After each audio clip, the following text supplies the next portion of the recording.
So can we start now? It's 4:05. Yeah, we can. Okay. Good evening.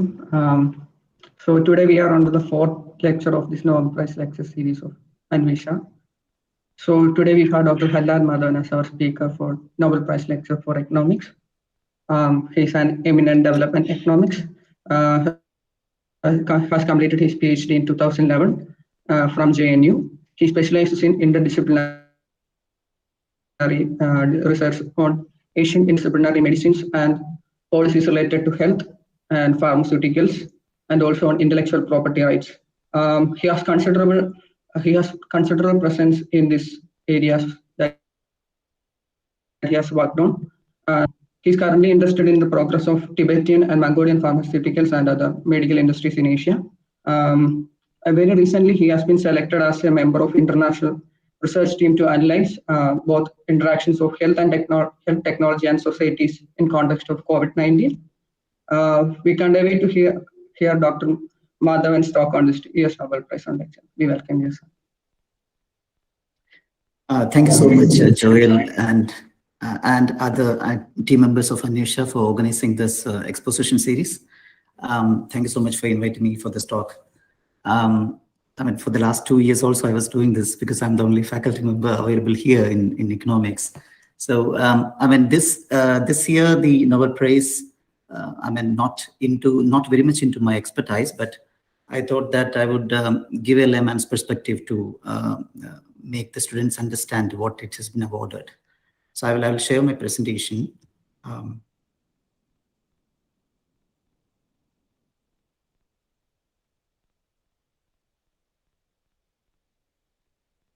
I hope you're able to see my slides, right? Yes, sir. Yeah. So the Sverig's Riksbank Prize in Economic Sciences in the memory of Alfred Nobel this year has been given to three very eminent economists. All of them are based in the US. David Card, USA, and Joshua D. Angrist, Guido Imbens.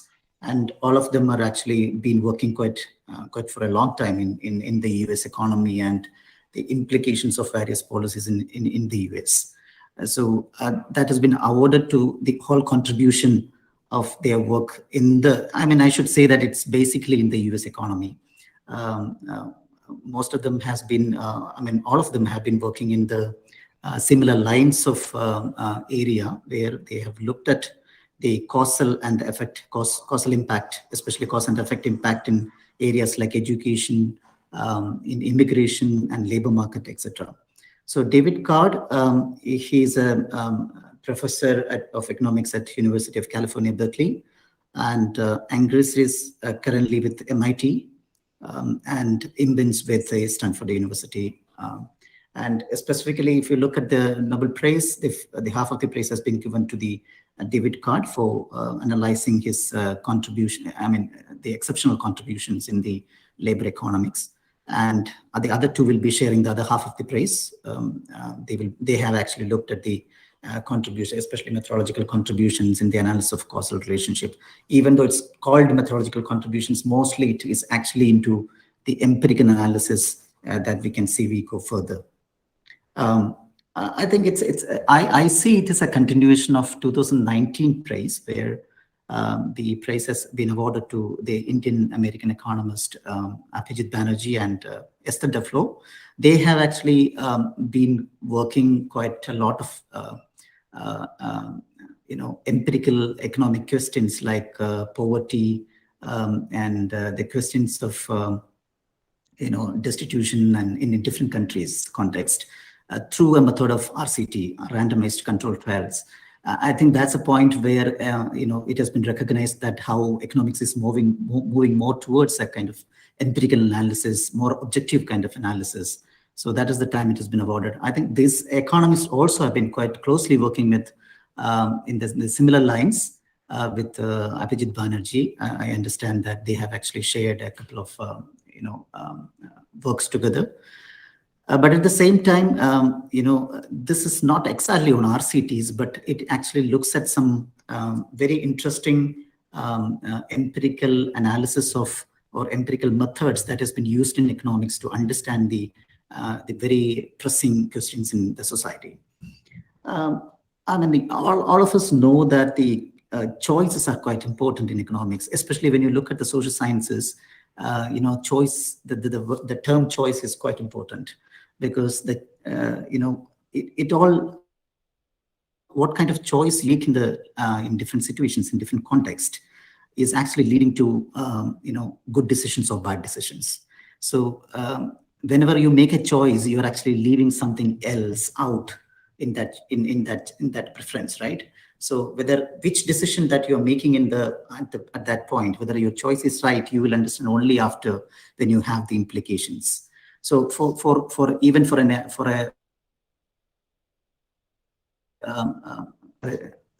a person who is actually studying, or for a student, or for a reformer, or for a politician, I think for all of them it's quite important. For a student especially, which college to be chosen for your graduate degree or for your PhD, that is actually very important to have an implication for your academic life, right? And also what kind of things that you're working on. For a politician, probably what kind of reforms that he's going to choose in the next 5 years or 10 years, how that's going to impact. For example, if you look at one of the programs like Make in India program, or NREGA program, or any of those things, it has to have certain implications in various variables in the economy, and how that's going to impact. It's really, really difficult to predict, because we are not really dealing with the laboratory variables. We are actually dealing with variables coming out from the society, and which always, based on the human behavior. And as you know, we assume that humans are rational in economics, and they make good decisions depends upon the availability of information. So how you make an informed choice is something which is very important. I think one of the ways you really look at this idea of what kind of impact that you have on your decision or your choices is, one way we analyze it is through RCTs, right? Randomized control experiments. The other way is actually you follow up the larger observational data, the historical time series data, to see that what is actually coming out from the data. And really you try to make connections between different variables and see that how, for example, see that whether economic growth is leading to kind of inflation, or a particular economic strategy is leading to jobless growth or creating more employment. These kind of questions are quite important. The problem here is you have RCTs. You can use RCTs, which quite interestingly used by Abhijit Banerjee and his team in the Jameel Poverty Action Lab. They have created huge number of data, huge level of data, size of data across various years to really analyze the concerns in poverty and employment. At the same time, there are many economists who have used longitudinal, observational data, real natural experiments that this time the award has gone to.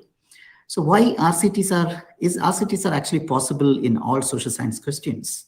That's a question that we are asking. I mean, if it's about a drug, its efficacy of a drug, we can actually have randomized control trials. We can have treatment groups and the control groups, right? But some questions, if you really pick up from the society, something like, what is the impact of school closures on student learning and the spread of the COVID-19 virus, for example? Or what is the impact of low-skilled immigration on employment and wages, especially on the native people's employment and wages? And how do institutions affect economic development? How does the imposition of minimum wage affect employment? These all are very difficult questions, because you cannot have a one-to-one kind of correspondence, or you cannot have one-to-one kind of result in these kind of analysis, because there are very complicated variables involved in it. Human beings are different. They also take different decisions, even in the same context. So it's quite difficult to really use RCTs in all kind of social questions. And also it's very difficult to experiment these kind of questions. You cannot really wait for you cannot simply take people out from the education system and see that how it has been working as a treatment group or something like that. It's difficult, right? So, and problem of observation data, I mean, your minimum wages and unemployment correlate. We may be able to say that there is a close correlation, between the two variables. But at the same time, is it one causes the other? What is the independent variable and what is the dependent variable, right? What kind of regressive, a regression analysis that we can actually conduct? Does it say really a causal relation? Is it easy to analyze this kind of cause-effect relationship, in the observational data? That's also might be difficult. So, and we cannot always say that all correlations imply a causal relationship, right? An extra year of education adds extra income, is it right? Or having more income is actually extending your life years, longevity. Is that true? So what is the way out then that the social science or economists can use, which will really bring closer to the reality? I think this is what the Nobel Committee has analyzed this time, to see that what would be the alternative method that has been used by these economists. I think that's why they have been awarded. So this is not, when you talk about the natural experiment, that the key term in this phrase, it's not something new. If you go back to the 1800, we hardly have any idea about where the cholera is actually coming out, whether it's a waterborne disease. We hardly have any idea about what kind of diseases and what is the reason for this disease and all. And this is one of the posters which shows that the government issues in terms of awareness, where they say that to avoid cholera, you be temperate in eating and drinking, avoid raw vegetables and unripe fruit, you sleep and clothe warm, abstain from cold water, avoid getting wet, these kind of very unscientific kind of awareness that has been passed on to the population at that time, because we hardly have any idea about what exactly the reason of cholera kind of diseases at that time, right? But then we have in 1850s, the father of modern epidemiology, John Snow, who came and really, finding it difficult to see that what is the reason why the cholera has been spreading out in different parts of London. And he made a very interesting observation. What he did is he actually chose to, you must be knowing, most of you must be knowing about this cholera experiment, where he tried to see that where most of the deaths have been. There are around 600 deaths during that time in 1849 or 1853. There are 2 times the cholera has actually, it's actually in the Broad Street area, in the neighborhood area, where there is a lot of concentration of deaths due to cholera, water pump there. But he is not able to confirm anything about that, because there are some other area on the other side of King Street also found there's some clustering of deaths there. And at that time there were 2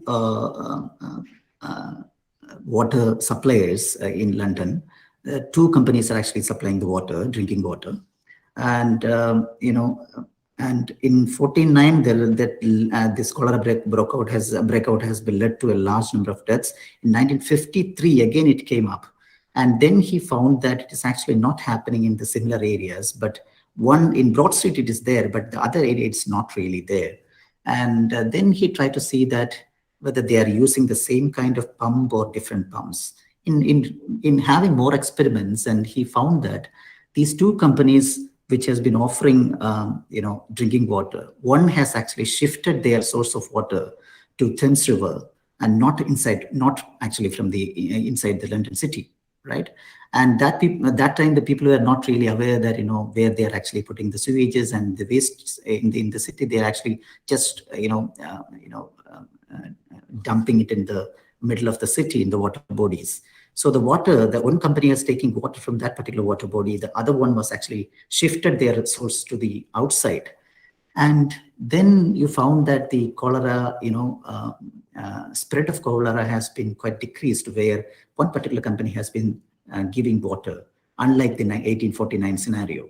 So this is probably, we can call, this is probably one of the first natural experiment possibility.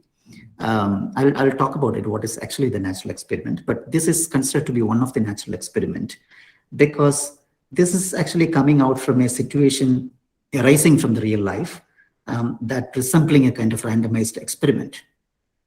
I mean, what I mean to say that these natural experiment may be due to the natural kind of random variation. This is only one thing which is different here is the pump.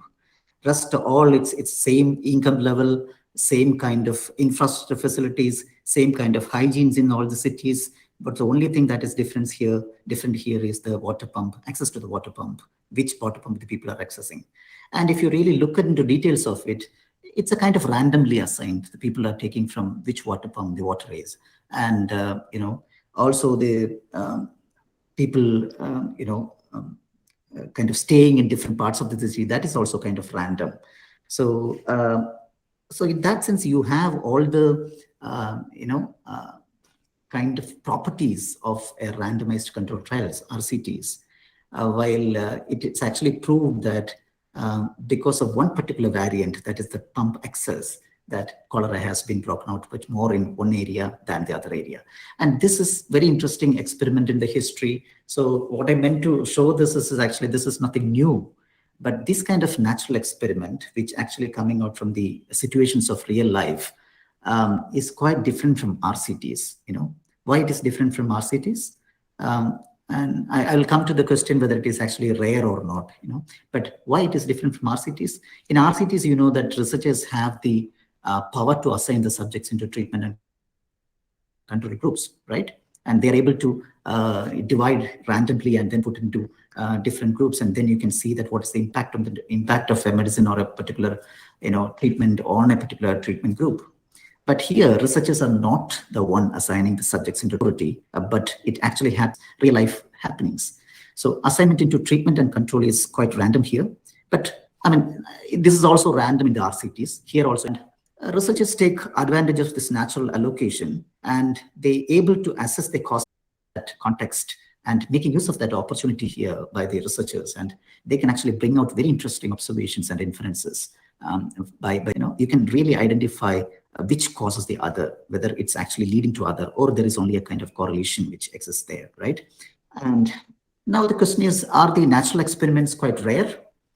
May not be. This can occur quite frequently, They may arise due to policy changes in some regions of the country. I mean, mostly it happens if you look at the questions these economists have addressed, they are actually looked at most of the natural experiments that happened due to the policy changes. Some of them probably because of the, institutional rules, or something like income thresholds and tax and, other kind of systems they have used there. Some are actually because of the,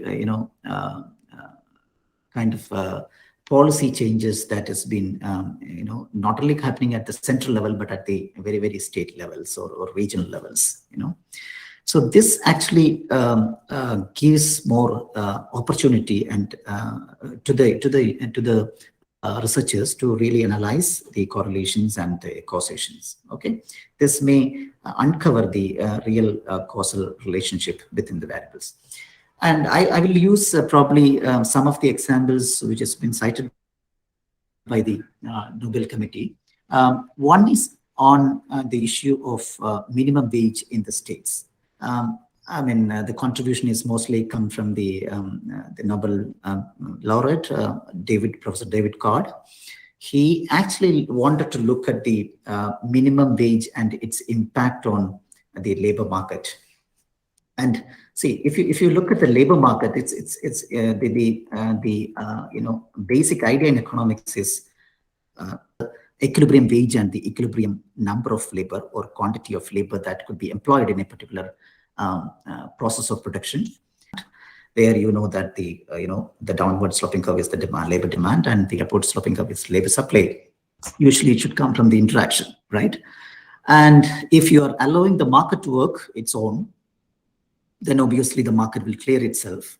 Market mechanism will come into act, and that will clear the market with a certain level of wage, where the labor supply and labor demand interacts, and also it provides us a proper quantity of labor which could be employed, right? That's what the labor market usually happens.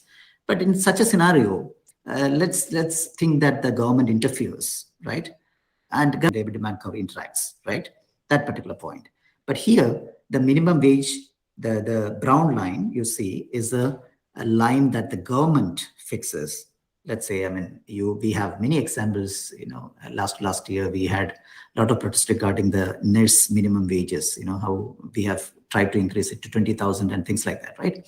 At the same time, there are the conventional argument here is that a minimum wage, if it is more than the equilibrium wage in the market, that will usually lead to a kind of an unemployment situation because there is a labor surplus. Why? In a high wage rate, the hospitals, in the case of nurses, or the employers in the case of other jobs, they are not ready to employ as many people as they would like to, because for them, it is actually increase in the cost of production, right? Or increase in the cost of production process. So in that sense, there would be a reduction in employment. Okay, that means there will be increase in unemployment. So there will be labor surplus. Right? This is the conventional wisdom.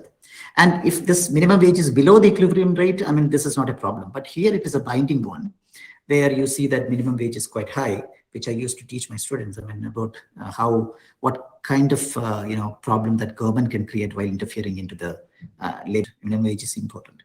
I mean, the point is that conventional wisdom is an increase in the minimum wage will increase the unemployment scenario, right?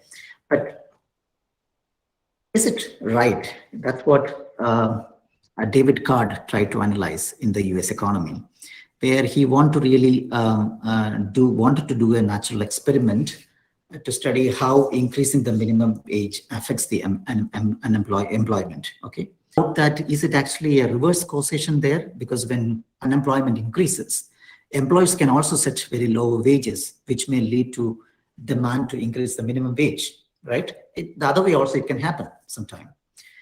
So it's quite confusing sometimes. But through his work, Card and Kruger, especially Kruger has passed away a few years back.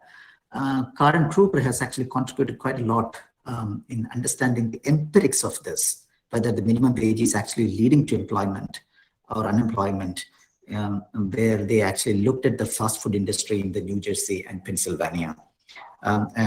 They also kind of prolonged this kind of analysis. They have done quite a number of times, repeated this experiment in other years also in the same area, right?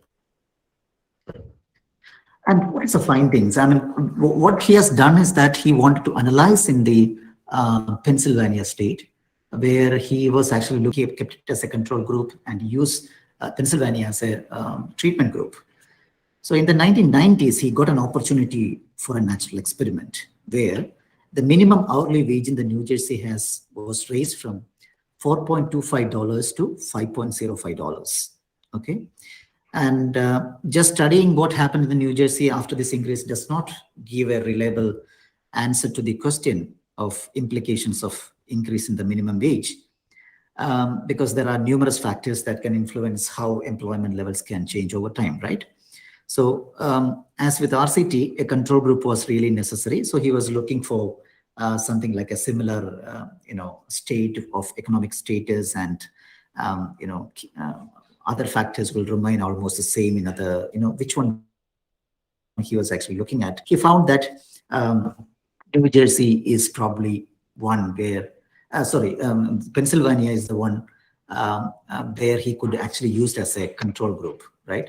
He used New Jersey as a treatment group and Pennsylvania as a control group. Increase, and the two states likely to have many common features of labor market. So basically, this we can understand the real impact of this minimum wage on the employment. So one place there is a wage increase, and other there is a no increase, and there is no other factors which is quite seemingly different. And Card and Kruger focused on fast food segment. That is the one segment they have focused on. What are the findings they have, right? I mean, that's possible because they have done a number that, there is not much difference in the, employment rate. Even though there was an increase in led to a kind of large number of follow-up studies than was believed 30 years ago, And they had some possible explanations for this result. One was, the companies can transfer the increased cost due to the minimum wage to the consumers, right? You can simply increase the price of the product they're producing. But the problem here is if you're actually increasing, but what they have done is that they have closely analyzed it. The producer is able to translate this increase in the minimum wage into the pricing in such a way that it will not have an impact on the demand, which has no significant reduction on the demand. And probably they have actually, since it's a fast food industry, the elasticity is quite less. The demand elasticity is quite less. So probably because of that. So the companies that dominate their local labor market, the second reason they found is the companies which dominate in the local labor market can keep the wages so low, and an increase in this minimum wage may lead to sometime an increase in the employment, because they're actually, depends on the small, kind of regional labor market, where the people who are actually left out of working because would be happy to come back and work and give more productivity to the this particular segment. So that might also be a reason. So when companies have such power over the market, because the companies have the decision-making power here, it's a kind of oligopoly market, we cannot determine in advance how employment will be affected by the changes in the minimum wages. So this is a very complex situation, but through a natural experiment, they are actually able to reach a particular consensus in the inferences, which was quite an important revelation for many further studies or follow-up studies. Okay, and the second experiment is actually looking at the US. I mean, most of the studies are actually been looked at the US. So I think that this particular Nobel is actually quite an important one in the sense that it revolutionized the policies in the US market, not only in education. It looks at the, immigration policies. It looks at the, the investment in education, the classroom resources. I mean, a number of things which I'll explain slowly. So the second experiment they have done, not by David Card, it is done by the other economist who won the award, Angrist and Kruger. Their 1991 study was actually really looked at the US experiment of additional years of schooling.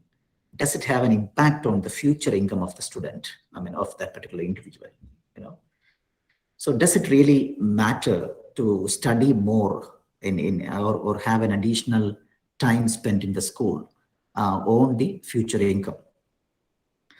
I mean, so it's difficult because you cannot have a randomized control trial here. So how they use natural experiment to study this impact, which they have beautifully expressed in the paper 1991, does compulsory schooling attendance affect schooling and earnings? But they have used the data of 1930s. Now, during that time in the US, children can leave school when they turn 16 or 17, depending on the state that you belong. So because all children who are born in a particular calendar year start school on the same date. For example, if you're born in January, one of you is born in January and another one is born in November, you might be joining the school in the same year after 5 years. Okay, so same date you'll be joining the school, but you have to leave the school when you actually become 16. So it's by age you have to. This is all depends on the age. How many years of schooling? When you are 16, you have to leave. So that means those who are actually born early in like January in a particular year, they have to leave early, while those who are born late in the year can spend much more time in the school, probably 9 months or more or 10 months more. That was the situation in the US in those times. It's not really basically particularly on the academic year, but it's the years of schooling that you have to spend in the schools. So this is actually lead to a kind of possibility of understanding how far an increase in spending in the schooling can influence their income. This is a natural experiment. This has actually come by chance, right? This is because of a particular rule in the US that they could analyze it, right? So Angrist and Kruger were able to use this natural experiment to establish a causal relation showing that more education leads, surprising that this effect was stronger than the association between education and income, which amounted to 7%. I mean, usually we think that it's like, if you have a better degree, that you actually get more, you earn more in future.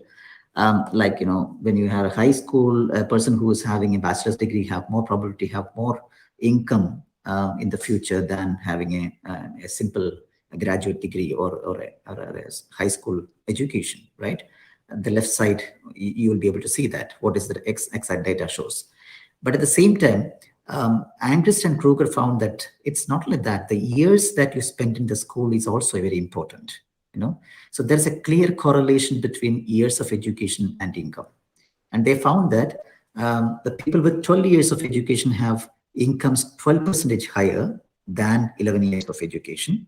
And the people with 16 years of education have 65% higher than those who have spent 11 years in schooling. Okay, so they could actually do a kind of natural experiment by taking this across. And the third experiment, I mean, these are all based on this. And since I already mentioned you, these are not much on the methodological analysis. Mostly their contributions remains in the empirical analysis of various areas. Another important contribution David Card has contributed is research on immigration and education. How the labor market is affected by immigration. I mean, this was a very important question for many countries, even now. And to answer this, actually, we need to know that what would have happened if there is no immigration at all, right? And it's not simply comparable with, a state where no immigration and, high immigration. Then you compare and try to understand the result. Probably that won't give a proper causation. The number of immigrants and the employment and income of the people who are migrating, as well as people who are actually the native labor force, right? For Card, what kind of natural experiment he got to do in this is very unexpected for him, because in 1980, Fidel Castro allowed migration to the, he asked the Cubans, I mean, those who want to go out, out to other countries to settle, they can actually leave the country. It's called Mariel Boat Lift, where he has asked to, go through this particular place through boat. Around 125,000 Cubans have emigrated to the US, with a concentration mostly in Miami State, sorry. Okay, so 7% is shock in Miami, because Miami was an area where a lot of prospects for labor market, where they have possibility of employment. So basically, the people tried to hover around that particular area, so which resulted in a kind of huge influx of laborers, impacting on the labor market of Miami, right? To examine the effect, David Card compared the wage and employment trends in Miami with the evolution of economic variables like Miami, and which quintessentially contributed to a kind of natural experiment. Okay, so what he found, that despite the enormous increase in the supply of labor, no negative effect on the Miami residents with low levels of educations. So wage did not fall, unemployment did not increase relative to other cities. So whatever we thought, which may increase the unemployment level of the people there, which has not resulted. I mean, the result was not correct. The natural experiment showed that, it's not the case. What we have seen is that the migration has not destroyed the jobs of the natives, their productivity at some point. So one explanation he is giving, that the natives actually have shifted to jobs which require a good native language skills, and where they do not have to compete with the immigrants for jobs. And there are some other explanations also he has given. One is, the evidence suggests that migration of natives and previous immigrants to Miami was reduced as a result of the Mariel episode, because Miami has an episode of immigration even before, And second, also quite related to that, since Miami is quite exposed to this kind of immigration, their industrial structure was so.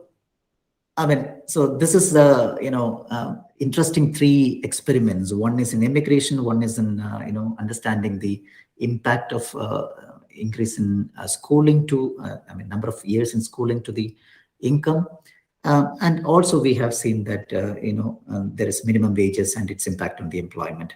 I think these three are the core studies which the Nobel laureates have concentrated on, and the Angrist, Professor Angrist and Professor Imbens have also contributed to the confusions which has been happening in the causal effect relation in the real world. Because in all realistic scenarios, the effect of an intervention, for example, the effect of additional schooling on earnings varies between people, because I already mentioned you, even people behave very differently, and you are actually dealing with people's behavior in economics, where it's quite difficult to understand their choices in different contexts. So moreover, individuals are affected differently by a natural experiment, right? The opportunity to leave school at 16 years will hardly affect those who had already planned for a higher education, right? Who are planned for further studies. Similar problems arise in studies based upon actual experiments, because we cannot typically force individuals to participate in an intervention, because here the person who is actually doing researcher doesn't have any role in it, and also who is actually coming into the experiment. There might be an example where if you really think about, if you can try to analyze the universalizers, they have this opportunity of getting into this particular scheme because the government is providing free education.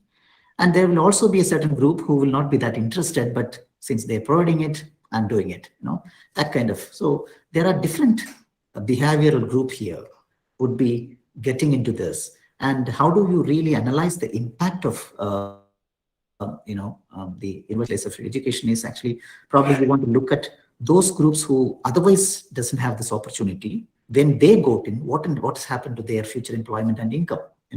If you're trying to analyze that, probably you get a very rich data if you can do actually a natural experiment, right?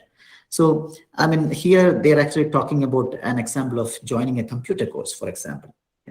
So where these economists are actually explaining in randomly offering computer course through the natural experiment. There will be people who would have taken courses anyway, and there will be also people who are not interested, and in the not offered one also they'll be taking their, they would like to take a course in future time. Since they're not offered here, it doesn't mean that they will stop there, but they may go on and pursue education somewhere else, right? They will find other possibilities and opportunities to really take up this opportunity, right?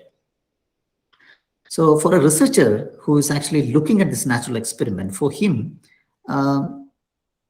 he only knows that how many people are actually into the natural experiment, right? How many people are actually into the treatment group, but he doesn't really know that who actually wanted to take it anyway and who actually got an opportunity, that's why they got in, who are not interested. He is not able to make such differentiation, right? He might be able to see only that how many people are there. So this kind of complexity is always there in understanding causal and effective relation. The causal and effective relation is actually quite different for different people. If you're looking at a scheme also, this may actually give some kind of bias in terms of analysis, right? So so this was something which was worried and creating problems. So they were thinking of creating or giving some kind of methodological enhancement or contributions to this end. So Angrist and Imbens, through various analysis, they actually developed a methodological framework later to how to experiment and how they do it. Probably looking at the other economists who came after him, the other econometricians, especially this particular method, and they have quite widely used in many of the natural experiment side. What they have suggested is actually something like an instrumental variable method, where the first step investigate how the natural experiment affect the probability of program participation itself, and once you understand the probability of program participation of different types of people, you can do that probably understand it through the interviews and other kind of mechanisms. They have used different mechanisms. And then the second step then considers this probability when evaluating the effect of the actual program. I mean, then you can actually take out filtering method in this, where later econometricians have mathematically explained it, and they have quite used in their regression analysis, which was quite interestingly successful. So given a few assumptions, which Imbens and Angus formulated and discussed in detail, the researchers able to estimate the impact of the program quite efficiently at later point. I'm not going to the details of it because this is quite mathematical in that per se. So this implies that Angus and Kruger's conclusion about the effect on income of the additional year of education, which I was mentioning earlier, they estimated 9%, only applies to those people who actually close to leave school when given a chance, right? So they have actually been taken out this particular section who is actually not interested in some way through a probability analysis. And they have called this as a kind of local average treatment effect. Okay. Now, the methodology, the research and find influence even now in different countries, including India.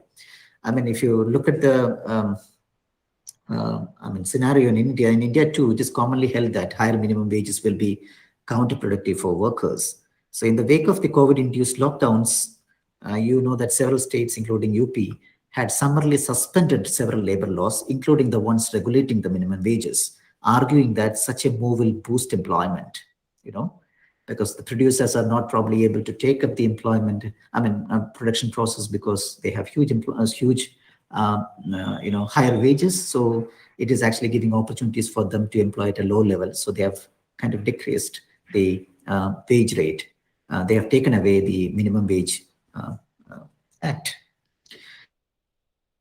And one of the very eminent economists, Ravi Srivastava, he has been talking about this, and he told that these economist studies did provide a justification for raising minimum wages in the US. A question on which the economics fraternity was very much divided. Even now, it's very debatable to say that how this has actually been impacting on the employment and creation of income. So many Indian economists also have been used to this kind of study, including Srivastava and many economists in Kriya and other places. This is quite important because for India, the minimum wage is quite low even today. It's 180 per day in many states, unlike Kerala, it's a little better. And also the gross enrollment ratio is also been increasing from 2018 to 2019. So this gives us, as long as you spend more and more, years in schooling and higher secondary education, probably you get a chance to increase their future income and things like that.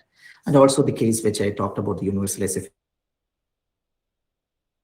education and things like that, able to use some of these experiments they have done.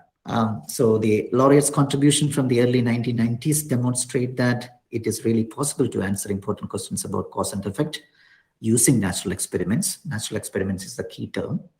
And their contributions complement and strengthen one another. First, I think David Card has started with some experiment, then it was taken up by Joshua Angrist and Gordon Imbens. And now they have been working with some of the Indian American economists to understand the various questions in the US economy, especially, what kind of game theoretical aspect which, decides that which students choose chartered schools, for example, and what kind of students these chartered schools are expecting, from the demand side and supply side, how this coincides. They're actually looking at some of these experiments. Very interesting work has been done by, Professor Karthik, an Indian economist, and there is other Indian economists also working IT, along with Angus and Imbens. They have been looking at very interesting cases. And overall, I think as, Angus and Imbens claims, this kind of brought in a credibility revolution in economics, this kind of bringing more realistic empirical evidences, how they find answers from this kind of, which is totally different from what we have practiced in economics before 1980s, because that in India actually most of the tradition was kind of centered around developing models and fit equations to see that how models are actually kind of working better for the real world situations. But here we are actually able to solve questions of society by looking at the real data, the real evidence which is coming from the field, right? So they're saying that we start with the questions and try to answer them empirically and then extend it with the help of econometricians. So it's a very interesting kind of link of works they have, chain of work they have been initiated, which continues even today. I think that's why as contributions are quite rewarding. Thank you. I stop here.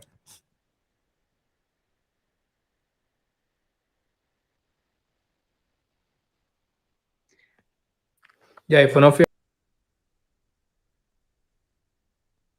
Yeah, Akshay has a question. Do you think the observations made in the Pennsylvania and New Jersey study would have changed if they're looking at industries manufacturing non-elastic goods? There is a possibility. I mean, one of the explanations they are giving here is that they are able to absorb the changes in the wage rate to the prices. I'm not only I mean, there are many economists who will be debating this, whether this will work in all situations, in all industries. There could be possibility, if it's it all depends on how much revenue that you are able to create at the end of the day.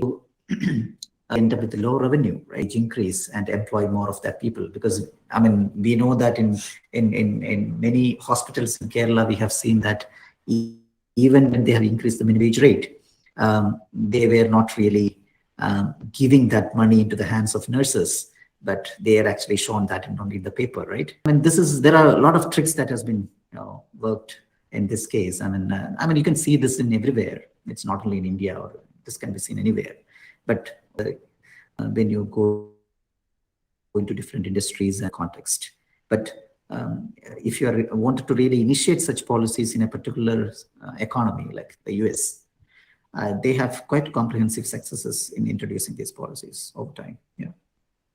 Ashley has a question. Is it also possible that how much the minimum wage is increased determine its effect on employment? Say if it's a small change like $1 increase as in Pennsylvania, the companies can translate by raising the price. Exactly. Yeah, that's correct. It's what level you are able to increase. Also, it means that, for example, just the second reason they're talking about, they might be closely related to the local labor market, right?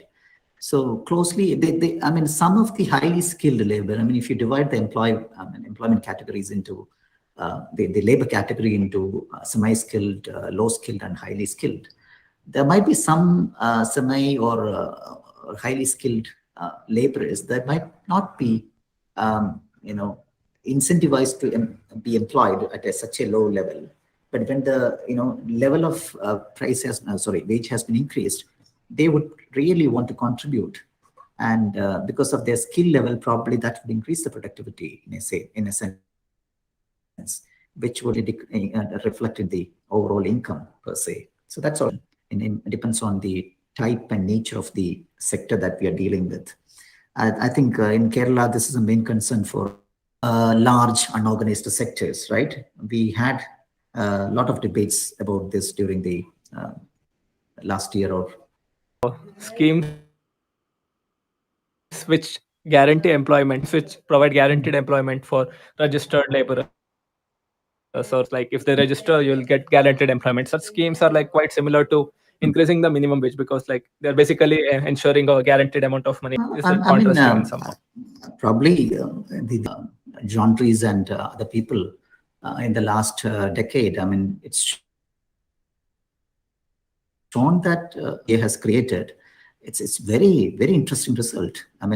You actually targeted a particular population who is actually, especially in most of the states, just concentrated on women housewives who are actually otherwise not able to be employed. They have utilized their ability to, divert their ability into kind of productive activities by providing employment of 100 days of employment, which created a huge impact in the economy, not only in terms of creating a purchasing power for them in terms of demanding more product because of increased income, but also they are able to develop a saving habit.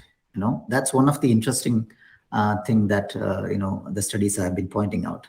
The saving has actually been increased from the household level, And also they are able to deal with the procedures of banking, procedures, and which eventually resulted in helping them to deal with the finance related activities, even entrepreneurial activities. They have taken up small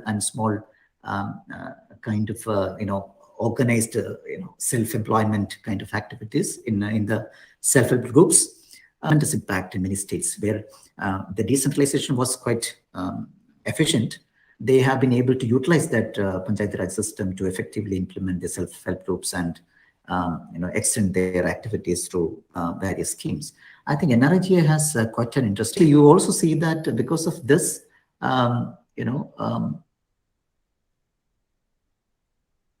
there are increase in the wage rate itself. When you actually provide employment at a particular wage rate, those industries or those jobs which actually was giving them less completely lost, because they will not go for those kind of jobs, but they will come for this kind of employment guarantee schemes, right? So increase the minimum wage rate also, right? I mean, you will see that if you look at the data in Kerala, how fast this has been increasing is quite evident in the last decade. And it is quite much more than many other states. And that's why you also have another thing that is integrating the states to the Kerala, where now we have a huge. So probably there is a possibility of natural experiment to really look at this particular sector. Yeah.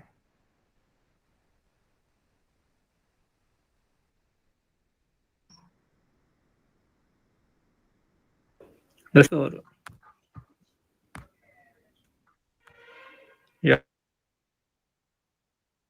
Okay. So if there are no questions, it was a great talk, and it was great insights for us to have about the Nobel Award in economics, and it was quite detailed and quite understandable for us, for everyone, I suppose. And yeah, very thank you for spending your time here and giving us this wonderful talk. And also thanks everyone for attending. Thank you so much. Thank you, everyone. Bye.